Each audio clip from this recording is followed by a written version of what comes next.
Last year, I ran for mayor of Guelph to stop our global mayor, Cam Guthrie, from making international agreements with huge pharmaceutical companies to perform vaccine clinical trials on my family and my friends.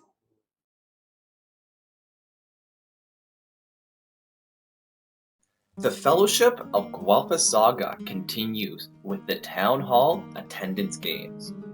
From Peterborough to the Shire, the Big Blue Orc's broken promise has ransacked municipal budgets. He's left the corporation of the Shire with a $227 million multi-year budget shortfall for the Council of Elders to clean up. Town hall meetings were booked in each of the Shire's wards as the council competed in the attendance games. But the mayor wanted to increase taxes by 10% to fill the gap and also boot the homeless people out of town with a new bylaw. Meanwhile, Mike of the Schreiners monitored climate change as the parking wars loomed on the horizon. Can Carly of Klassen and the Elder Elves do anything about the housing cost crisis, and will the Big Blue Orc ever make them whole? The Big Blue Orc ransacked the province this week, leaving financial gaps in municipal budgets. From north of 7 in Peterborough to south of the Hamlin in the Shire, the housing cost crisis forced people into the streets as their local councils dealt with the outcry. The corporations of Peterborough and the Shire both proposed 10% tax increases to cover their multi-year million-dollar losses thanks to the Big Blue Orc's broken promise. But unlike the Shire, the mayor of Peterborough has been building tiny homes to help instead of trying to kick the homeless people out of town. From the view of the mayor's big office, the housing cost crisis has finally come into plain sight. Located in the garden in front of City Hall, some homeless minimum wage earners had to set up camp on the corporation of the Shire's precious land. With all the spots full in Riverside Park and under the Hanlon Bridge, these new homeless people had nowhere else to go, so they pitched a tent on the mayor's front lawn. This pissed off the mayor, since the tents ruined the nice view from his office window, so he proposed a new bylaw to kick them out. We need help, and to date, the help has not come, the mayor said ironically while proposing to make things worse.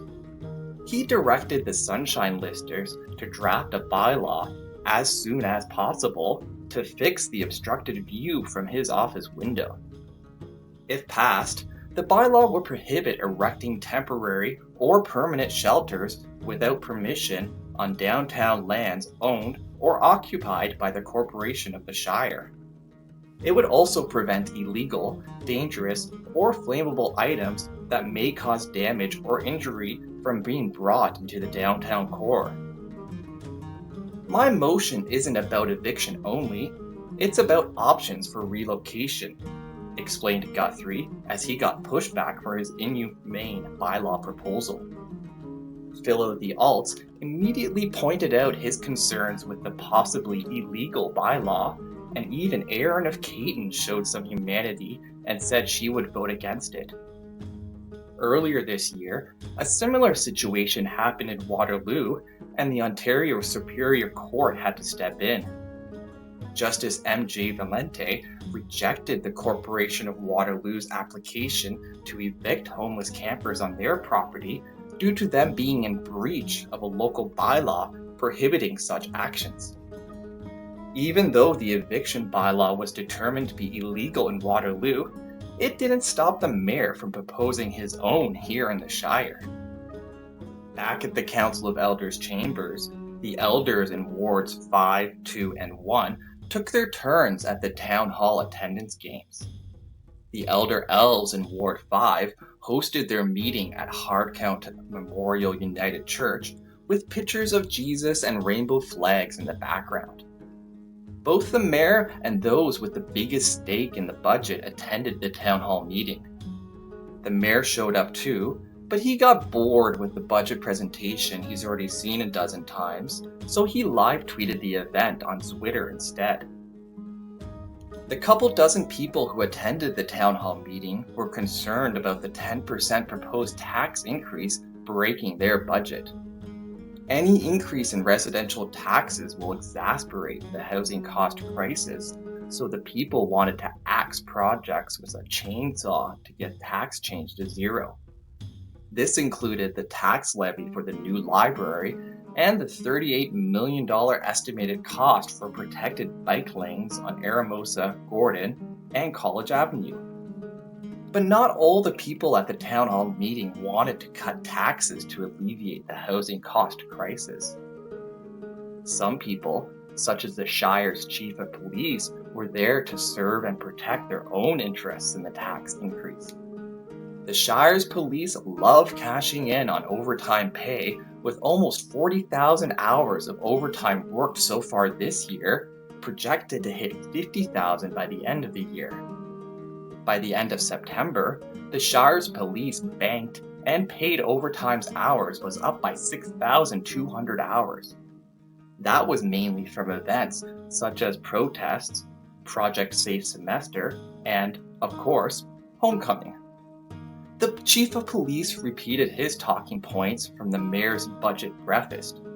He warned about the extra violence in the Shire this year, with 4 homicide investigations in 1 year being unprecedented for our city.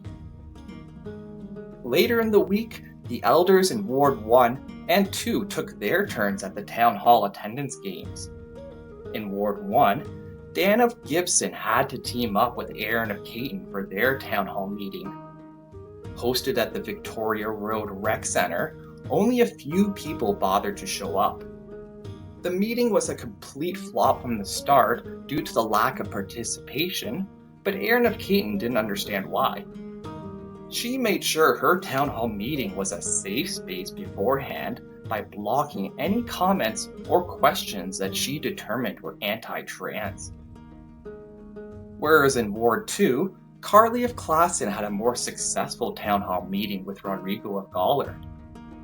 Thanks to the grit and determination of Bruce the Bold, Rodrigo was actually able to attend the meeting virtually from the Lost Forest. Carly of Klassen filled the room in City Hall with a gathering of local real estate agents and cyclists. Both of these groups were concerned about the impact of the residential tax increase and cutting programs. Mike of the Schreiners said he would be there too, but he got distracted by climate change and missed out again. The real estate agents were concerned about the tax increase making housing less affordable in the Shire and impacting their sales commission.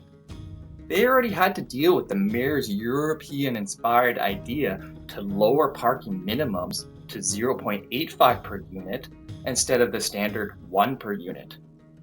Most people drive in the Shire, unlike the committed cyclists who were also at the meeting.